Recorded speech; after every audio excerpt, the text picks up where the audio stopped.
அடக்கம் பண்ணப்பட்டார். இங்கே அவருடைய பாடியை கூட கொண்டு வரவே இல்லை. ரொம்ப வருத்தத்துக்குரிய விஷயம். உங்களையும் என்னையும் ஆண்டவர் நிறைய நேரத்தில் தப்பு வைக்கிறார். சிஸ்டர் தப்பு வைக்கிறார், பிரதர் தப்பு வைக்கிறார். நம்முடைய ரகசிய பாவங்களை ஆண்டவர் யாருக்குமே சொல்லலை, ஆண்டவர் யாருக்குமே காமிச்சு கொடுக்கல.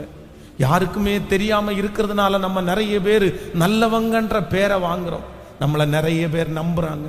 உங்களை நம்பி ஜப குறிப்பை சொல்றாங்க, உங்களை நம்பி ஊழியத்தை கொடுக்கறாங்க, உங்களை நம்பி உங்களை பெருசா நம்புறாங்க. ஆனா ஆண்டவர் ஏன்னா உங்களை எல்லா விதத்திலையும் கத்தர் சரி, என் பிள்ளை இன்னைக்கு மாறுவான், என் பிள்ளை நாளைக்கு மாறுவான், என் பிள்ளை கண்டிப்பா திருந்துவான், என் பிள்ளை அதுல இருந்து வெளியே வருவான் அப்படின்ற ஒரு காரணத்திற்காக தான். அவருடைய நாமத்திற்கு அது கெட்ட பேரு.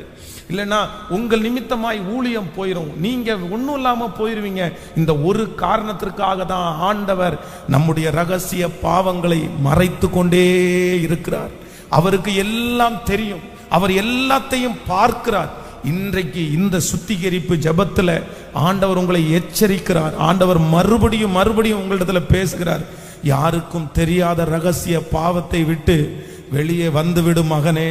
அது ஒரு நாள் உன்னை ஆபத்தை கொண்டு வந்தும், அது ஒரு நாள் உன்னுடைய பேரை கெடுத்துவிடும், அது ஒரு நாள் உன்னுடைய சாட்சியை கெடுத்துவிடும், ஒரு நாள் மற்றவர்களுக்கு முன்பாக வெட்கப்படுத்தி உன்னை நிற்க வைக்கும்.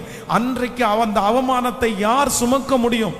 அன்றைக்கு இந்த உலகம் உன்னை மதிக்காது. அன்றைக்கு உன்னுடைய கைகளில் இருக்கிற பொறுப்புகள் பிடுங்கப்படும். அன்றைக்கு நீ எல்லாவற்றையும் இழந்து நீ ஒன்றுமில்லாதவனாய் நிற்பாய்.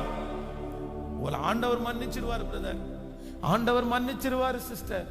ஆனா இந்த உலகம் ஒரு நாள் நம்மளை என்ன பண்ணாதுன்னா ஏத்துக்கவே ஏத்துக்காது.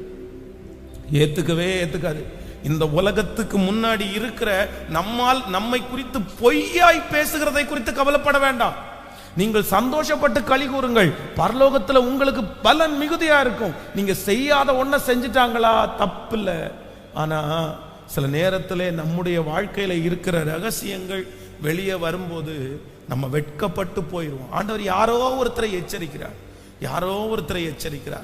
மறைவிடத்துல வேண்டாம் மகனே, தெரியாத பாவத்தை விட்டு வெளியே வந்து விடு. என்னைக்காவது ஒரு நாள் அது கண்டிப்பா என்ன வரும் அப்படின்னு சொன்னா வெளியே வரும்.